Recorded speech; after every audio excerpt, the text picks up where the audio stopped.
Darren Pang from the NHL Network joining me here on the Rich Eisen Show. Darren, there used to be a time when you could just have anybody get into a fight in the NHL, right? Like the whole shooting match.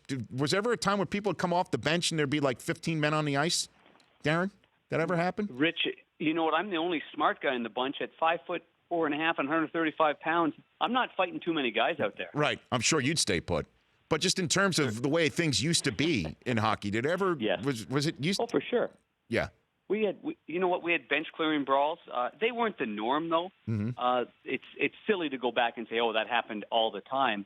But yes, it did happen. A lot more than that would be, a guy on the ice he's fighting. Somebody else kind of tries to jump in. Another guy jumps in to even out that one. That's 2-on-2. Now you got another guy that gets a little bit ornery, and so that's 3-on-3. And then you often had the 5-on-5.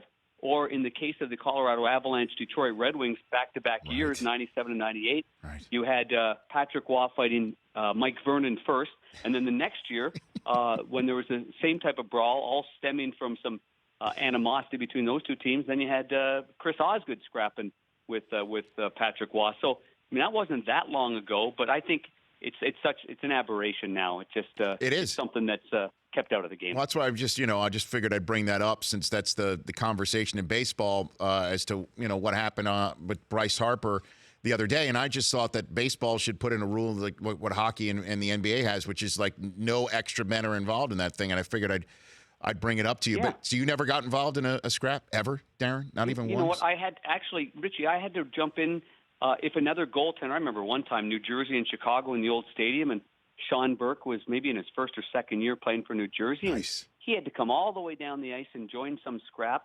And I had to go in there then and try to get the 6'4", 220-pound goalie out of the way, and he just shrugged me aside. And then I think Ken Danico or Joe Cirella, they shrugged me aside too. I'm like, man, I can't really help this one too much. But shrugged aside, I love that. So, what do we expect? Forearm shiver. What do we expect in Game 2 this eve, sir? What do you make of this?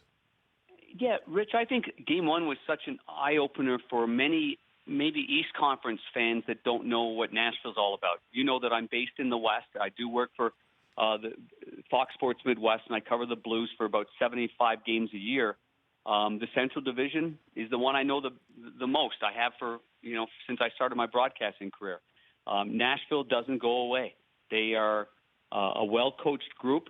They are a team that when you think they're down and out like you did in Game 1, they're gonna scratch, they're gonna claw, they're gonna find a way to grab momentum. I give a lot of credit to their head coach Peter Laviolette. He's never a quitter during the course of a game. He always thinks that they can get back into the game no matter what, and I think his players feed off of that mentality that Peter has. And so what do I expect in Game 2? I expect Pittsburgh to be fully prepared for an onslaught. I think there's two sides of it. Pittsburgh was probably very upset with themselves for letting a 3-0 lead disappear and not have a shot on goal for 37 minutes. I haven't seen that in a playoff game maybe ever. And then, then on Nashville's side, I think they're a little sour that they worked that hard to get it back to 3-3, only to give up the late goal by Jake Gensel. So I expect their goalie, Pekka Rinne, to be a lot better in this game. I think he's a great goaltender, Rich, with incredible bounce-back ability. So I expect this one to be more of that 2-1, 3-2, real hard-nosed game. But still, I expect them to exchange chances. I don't expect this to be a boring hockey game by any stretch. I expect it to be a real good, full-throttle hockey game by both teams. So what do the Predators need to do